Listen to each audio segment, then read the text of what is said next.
देश के लिए, खासकर हरियाणा के लिए आज बहुत खुशी की बात है कि हरियाणा के छोरे ने गोल्ड ओलंपिक में जीता है।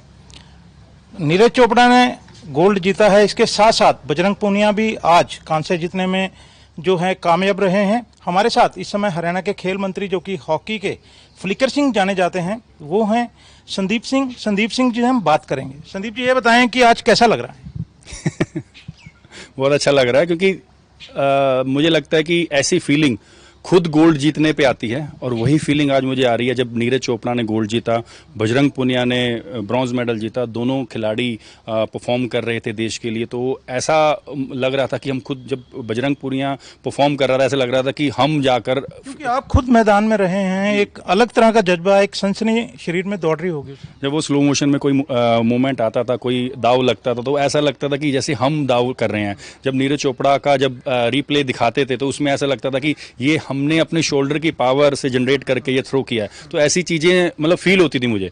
तो गोल्ड मेडल जीतने के बाद आज ऐसा महसूस हो रहा है कि एक देश का पहला गोल्ड 13 साल के बाद, और गोल्ड मेडल के साथ ये भी है कि नीरज चोपड़ा ने ट्रैक एंड फील्ड में गोल्ड जीता है, जो आज तक अभी तक गोल्ड किसी ने नहीं जीता है। नीरज चोपड़ा को ये आप इस फील्ड का क्या मानते हैं? खिलाड़ी जैसे क्रिकेट में आए, जब जाने जाते थे कि सचिन आए, माही आए, तो खड़े खड़े जो प्रोग्राम चलता था, वो नीरज चोपड़ा का भी आज वही दौर याद आया कि इस फील्ड में, एथलेटिक्स के वर्ग में खासकर, वैसा सा ही नज़ारा जो है आमतौर पर देखने को मिला। आप क्या कहते हैं? देखिए, जब अभिनव बिंद्रा ने 2008 में गोल्ड जीता था ओलंपिक्स में, और उसको गोल्डन बॉय के नाम से जाना जाता था उसके बाद, तो मेरा मानना यह है कि हमें नीरज चोपड़ा को ही मैन के रूप में जाना चाहिए, क्योंकि वो ऐसा एक इंसान निकला है जिसने एक मतलब कि नामुमकिन बोलते थे कि एथलेटिक्स में गोल्ड लाना बहुत नामुमकिन है, उसको मुमकिन किया है।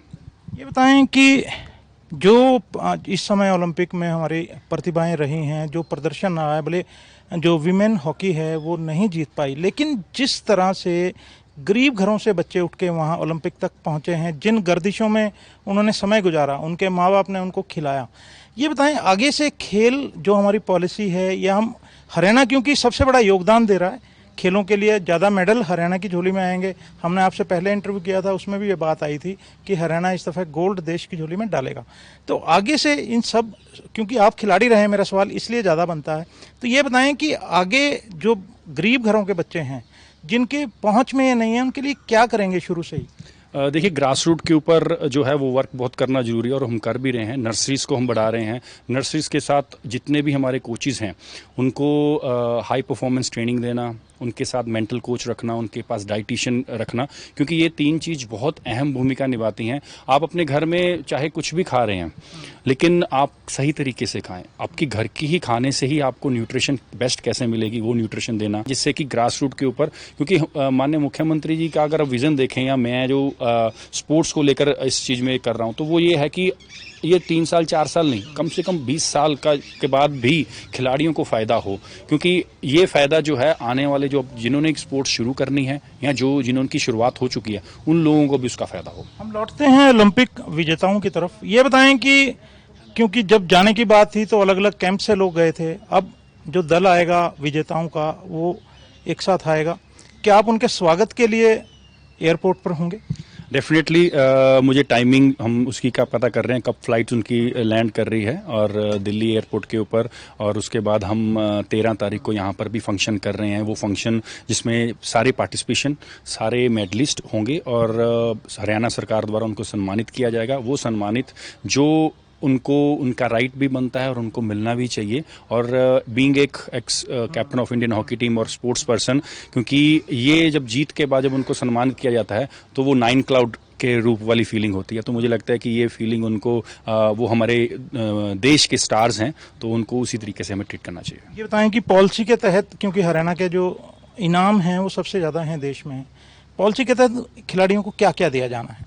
देखिए, गोल्ड मेडल 6 करोड़, नौकरी और प्लॉट जो उसमें सरकारी रेट में कंसेशन डालकर, और सिल्वर मेडल में 4 करोड़ रुपया, और जो कैश नगद राशि होगी, साथ में प्लॉट होगा, साथ में उसको सरकारी नौकरी होगी। और ब्रॉन्ज मेडल में 2.5 करोड़, नौकरी और प्लॉट होगा। और इसमें साथ ही में जो पहली बार इस बार हुआ, क्योंकि ये पॉलिसी में भी नहीं था, फिर भी जितनी महिलाएं टीम हैं हॉकी में हरियाणा से, उनको 50-50 लाख रुपए हम दे रहे हैं। तो ये एक पहली बार ऐसा हुआ है कि जो चौथे स्थान पे भी महिला टीम में आए हैं उनको भी हम ये पैसा दे रहे हैं। तो ये एक बहुत बड़ा, जैसे आप बात कर रहे थे कि गरीब परिवार से कई जुड़ के आते हैं। मोस्टली खिलाड़ी जो होते हैं वो मिडिल क्लास और बिलो मिडिल क्लास से निकल कर आते हैं, चाहे वो किसी भी गेम के हों। तो मुझे ये है कि उन्होंने जो इतना मेहनत की है उसका नतीजा जो गोल्ड सिल्वर या ब्रॉन्ज के बाद भी जो आया है, तो हम पार्टिसिपेशन वालों को भी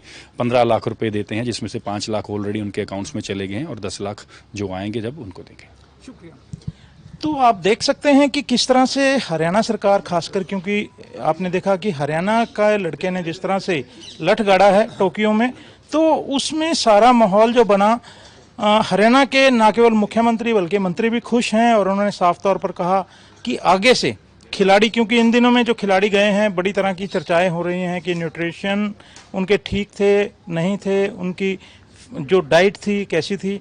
तो उन्होंने कहा कि अब ऐसी पॉलिसी लाएंगे कि बच्चे शुरू से ही खेल के मैदान पर दम दिखाएं और आने वाले 20 साल तक ये पॉलिसी जो है पूरी तरह से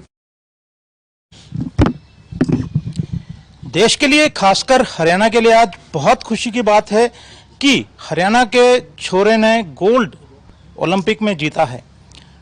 नीरज चोपड़ा ने गोल्ड जीता है, इसके साथ साथ बजरंग पूनिया भी आज कांस्य जीतने में जो है कामयाब रहे हैं। हमारे साथ इस समय हरियाणा के खेल मंत्री, जो कि हॉकी के फ्लिकर सिंह जाने जाते हैं, वो हैं संदीप सिंह। संदीप सिंह जी हम बात करेंगे। संदीप जी, ये बताएं कि आज कैसा लग रहा है?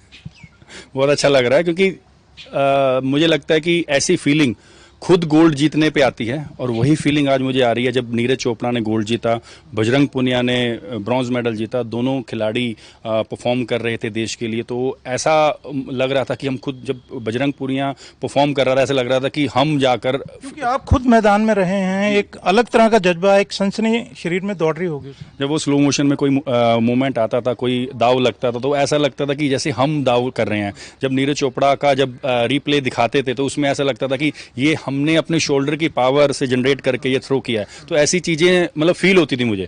तो गोल्ड मेडल जीतने के बाद आज ऐसा महसूस हो रहा है कि एक देश का पहला गोल्ड 13 साल के बाद, और गोल्ड मेडल के साथ ये भी है कि नीरज चोपड़ा ने ट्रैक एंड फील्ड में गोल्ड जीता है, जो आज तक अभी तक गोल्ड किसी ने नहीं जीता है। नीरज चोपड़ा को ये, आप इस फील्ड का क्या मानते हैं? खिलाड़ी जैसे क्रिकेट में आए, जब जाने जाते थे कि सचिन आए, माही आए, तो खड़े खड़े जो प्रोग्राम चलता था, वो नीरज चोपड़ा का भी आज वही दौर याद आया कि इस फील्ड में, एथलेटिक्स के वर्ग में खासकर, वैसा सा ही नज़ारा जो है आमतौर पर देखने को मिला। आप क्या कहते हैं? देखिए, जब अभिनव बिंद्रा ने 2008 में गोल्ड जीता था ओलंपिक्स में, और उसको गोल्डन बॉय के नाम से जाना जाता था उसके बाद, तो मेरा मानना यह है कि हमें नीरज चोपड़ा को ही मैन के रूप में जाना चाहिए, क्योंकि वो ऐसा एक इंसान निकला है जिसने एक मतलब कि नामुमकिन बोलते थे कि एथलेटिक्स में गोल्ड लाना बहुत नामुमकिन है, उसको मुमकिन किया है। ये बताएं कि जो इस समय ओलंपिक में हमारी प्रतिभाएं रही हैं, जो प्रदर्शन रहा है, भले जो विमेन हॉकी है वो नहीं जीत पाई, लेकिन जिस तरह से गरीब घरों से बच्चे उठ के वहाँ ओलंपिक तक पहुँचे हैं, जिन गर्दिशों में उन्होंने समय गुजारा, उनके माँ बाप ने उनको खिलाया। ये बताएं, आगे से खेल जो हमारी पॉलिसी है, या हम हरियाणा क्योंकि सबसे बड़ा योगदान दे रहा है खेलों के लिए, ज़्यादा मेडल हरियाणा की झोली में आएंगे। हमने आपसे पहले इंटरव्यू किया था, उसमें भी ये बात आई थी कि हरियाणा इस दफ़े गोल्ड देश की झोली में डालेगा। तो आगे से इन सब, क्योंकि आप खिलाड़ी रहे हैं, मेरा सवाल इसलिए ज़्यादा बनता है, तो ये बताएं कि आगे जो गरीब घरों के बच्चे हैं, जिनके पहुँच में ये नहीं है, उनके लिए क्या करेंगे शुरू से ही? देखिए, ग्रास रूट के ऊपर जो है वो वर्क बहुत करना ज़रूरी है, और हम कर भी रहे हैं। नर्सरीज़ को हम बढ़ा रहे हैं। नर्सरीज़ के साथ जितने भी हमारे कोचेज़ हैं उनको हाई परफॉर्मेंस ट्रेनिंग देना, उनके साथ मेंटल कोच रखना, उनके पास डाइटिशियन रखना, क्योंकि ये 3 चीज़ बहुत अहम भूमिका निभाती हैं। आप अपने घर में चाहे कुछ भी खा रहे हैं, लेकिन आप सही तरीके से खाएं। आपकी घर की ही खाने से ही आपको न्यूट्रिशन बेस्ट कैसे मिलेगी, वो न्यूट्रिशन देना। आपको इंजरी होती है तो रिहैब सेंटर, जो हम 4 रिहैब सेंटर माननीय मुख्यमंत्री जी ने इस बार बजट सेशन में भी घोषणा में बताया, तो वो चीज़ें हम लेके आ रहे हैं, जिससे कि ग्रास रूट के ऊपर, क्योंकि माननीय मुख्यमंत्री जी का अगर विज़न देखें, या मैं जो स्पोर्ट्स को लेकर इस चीज़ में कर रहा हूँ, तो वो ये है कि ये 3 साल 4 साल नहीं, कम से कम 20 साल के बाद भी खिलाड़ियों को फ़ायदा हो, क्योंकि ये फ़ायदा जो है आने वाले जो जिन्होंने एक स्पोर्ट्स शुरू करनी है या जिन्होंने शुरुआत हो चुकी है उन लोगों को भी उसका फ़ायदा हो। हम लौटते हैं ओलंपिक विजेताओं की तरफ। ये बताएं कि क्योंकि जब जाने की बात थी तो अलग अलग कैंप से लोग गए थे, अब जो दल आएगा विजेताओं का वो एक साथ आएगा, क्या आप उनके स्वागत के लिए एयरपोर्ट पर होंगे?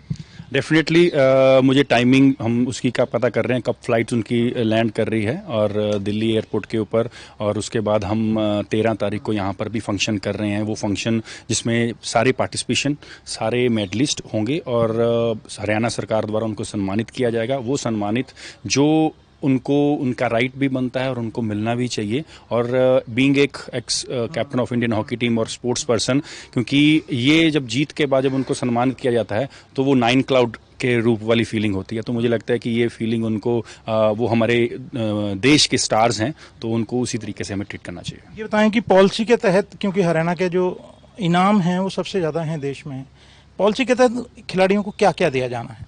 देखिए, गोल्ड मेडल 6 करोड़, नौकरी और प्लॉट जो उसमें सरकारी रेट में कंसेशन डालकर, और सिल्वर मेडल में 4 करोड़ रुपया और जो कैश नगद राशि होगी, साथ में प्लॉट होगा, साथ में उसको सरकारी नौकरी होगी। और ब्रॉन्ज मेडल में 2.5 करोड़ नौकरी और प्लॉट होगा। और इसमें साथ ही में जो पहली बार इस बार हुआ, क्योंकि ये पॉलिसी में भी नहीं था, फिर भी जितनी महिलाएं टीम हैं हॉकी में हरियाणा से, उनको 50-50 लाख रुपए हम दे रहे हैं। तो ये एक पहली बार ऐसा हुआ है कि जो चौथे स्थान पे भी महिला टीम में आए हैं उनको भी हम ये पैसा दे रहे हैं। तो ये एक बहुत बड़ा, जैसे आप बात कर रहे थे कि गरीब परिवार से कई जुड़ के आते हैं। मोस्टली खिलाड़ी जो होते हैं वो मिडिल क्लास और बिलो मिडिल क्लास से निकल कर आते हैं, चाहे वो किसी भी गेम के हों। तो मुझे ये है कि उन्होंने जो इतना मेहनत की है उसका नतीजा जो गोल्ड, सिल्वर या ब्रॉन्ज के बाद भी जो आया है, तो हम पार्टिसिपेशन वालों को भी 15 लाख रुपए देते हैं, जिसमें से 5 लाख ऑलरेडी उनके अकाउंट्स में चले गए हैं और 10 लाख जो आएंगे जब उनको देंगे। शुक्रिया। तो आप देख सकते हैं कि किस तरह से हरियाणा सरकार, खासकर क्योंकि आपने देखा कि हरियाणा का लड़के ने जिस तरह से लठ गाड़ा है टोक्यो में, तो उसमें सारा माहौल जो बना, हरियाणा के न केवल मुख्यमंत्री बल्कि मंत्री भी खुश हैं और उन्होंने साफ तौर पर कहा कि आगे से खिलाड़ी, क्योंकि इन दिनों में जो खिलाड़ी गए हैं बड़ी तरह की चर्चाएं हो रही हैं कि न्यूट्रिशन उनके ठीक थे नहीं थे, उनकी जो डाइट थी कैसी थी। तो उन्होंने कहा कि अब ऐसी पॉलिसी लाएंगे कि बच्चे शुरू से ही खेल के मैदान पर दम दिखाएं और आने वाले 20 साल तक ये पॉलिसी जो है पूरी तरह से फॉर्मुलेट की जाएगी। एएनबी के लिए चंडीगढ़ से राकेश गुप्ता।